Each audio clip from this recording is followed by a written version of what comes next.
Ever heard of a road made of silk? Of course not.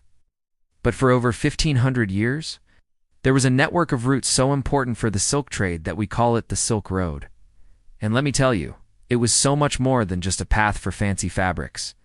It was the world's first internet, a massive web connecting east and west, ideas and inventions, cultures and cuisines. Get ready, because we're about to embark on an epic journey back in time, along the dusty trails and bustling markets of the legendary Silk Road. So where did it all begin? Let's travel back to the 2nd century BCE, to the Han Dynasty in China.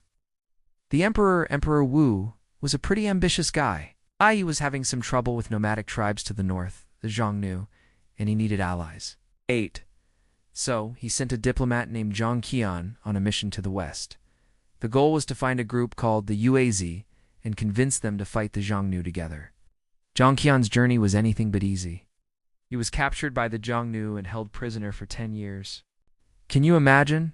But he eventually escaped and continued his mission. Though he didn't succeed in forming the alliance, his journey was a game changer. He came back to China with incredible stories and information about powerful kingdoms in Central Asia, like Fergana with its amazing heavenly horses, and Bactria with its Hellenistic heritage. He brought back knowledge of grapes, alfalfa, and a world the Chinese never knew existed. His reports sparked a huge interest in the West, and just like that, the seeds of the Silk Road were planted. Now, let's talk about the star of the show, silk. In ancient China, silk was a closely guarded secret. The process of cultivating silkworms, harvesting their cocoons, weaving the lustrous thread, was a technology protected more fiercely than any military strategy. The fabric was light, strong, beautiful, and incredibly valuable. It was literally worth its weight in gold. For the Romans who first encountered it, silk was an exotic luxury that they just had to have. It was a status symbol, a fashion statement, and a mystery all rolled into one. This intense demand from the West was the engine that drove the caravans across thousands of miles of treacherous terrain. But calling it the Silk Road is a bit of a simplification. It wasn't a single paved highway like we think of roads today. It was a sprawling network of interconnected routes, a bit like a spider's web. It stretched from the ancient Chinese capital of Chang'an, now Xi'an, all the way to the Mediterranean Sea, linking places like Rome and Antioch. There was a northern route, a southern route, and even a maritime route across the Indian Ocean. Traveling these routes was no walk in the park. Caravans had to cross scorching deserts like the Taklamakan, whose name ominously means you go in. But you don't come out, and navigate towering mountain ranges like the Pamirs, the roof of the world. Life on the caravan was tough. Journeys could take months, even years. Merchants traveled in large groups for safety, often led by sturdy camels, the ships of the desert, which could carry heavy loads and survive for days without water. They would stop at oasis towns and caravanserais, which were like ancient motels, offering food, water, and rest for travelers and their animals. These oases, places like Samarkand, Bukhara, and Kashgar, became vibrant melting pots of different cultures, bustling with merchants, pilgrims, soldiers, and scholars from all corners of the known world. So what was actually being traded? Well, China sent out its prized silk, of course, but also porcelain, tea, and paper for great inventions that would change the world. In return, caravans heading east were loaded with goods that were exotic to the Chinese. From Rome came glassware and gold. From India came precious stones, spices like pepper and cotton. Central Asia provided those famous horses, jade, and furs. It was a massive exchange of goods that enriched economies from one end of Eurasia to the other. Think of it as the ultimate international shopping spree, just a bit slower and a lot more dangerous than ordering online.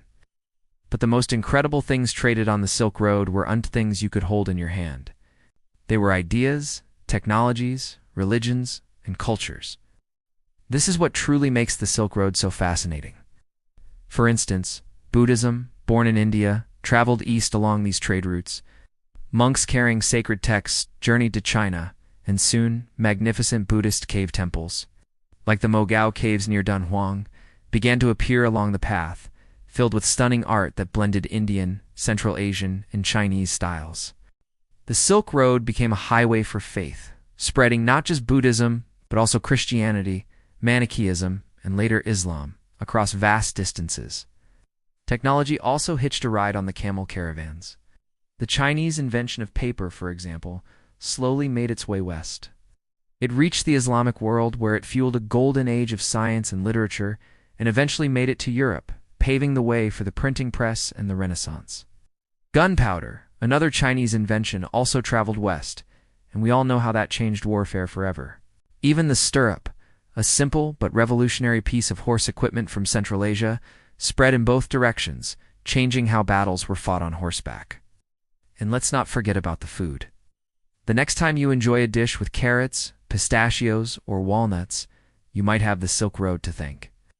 These crops traveled east to China, and things like peaches and oranges made the journey west. The exchange of plants and agricultural techniques transformed diets and farming practices across continents. It was a global fusion of flavors happening thousands of years ago. The Silk Road wasn't always a smooth ride, though. Its fortunes rose and fell with the empires that controlled it.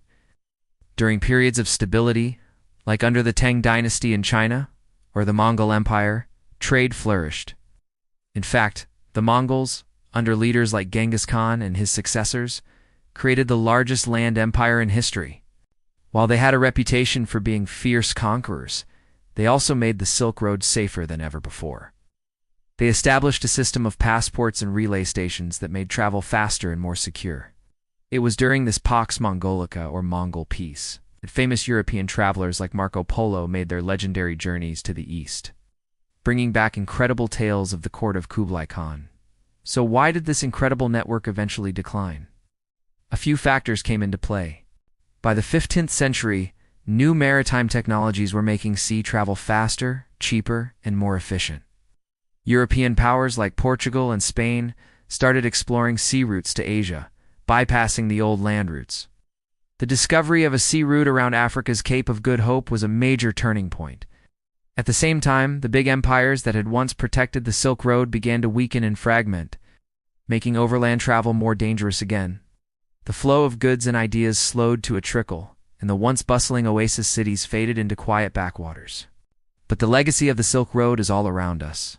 It wasn't just a trade route. It was the circulatory system of the ancient world.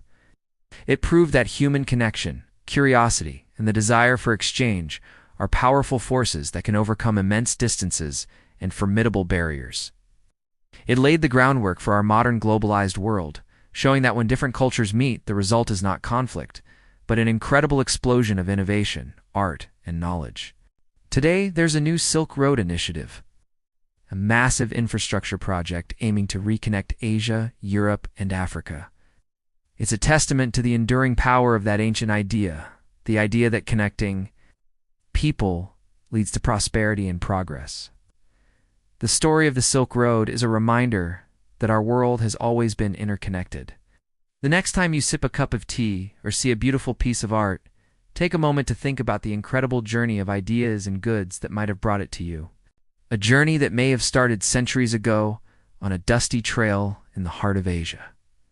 Thanks so much for joining me on this incredible historical adventure. If you enjoyed this journey through time, don't forget to hit that like button, subscribe to the channel, and ring the bell so you don't miss our next exploration. See you in the next video.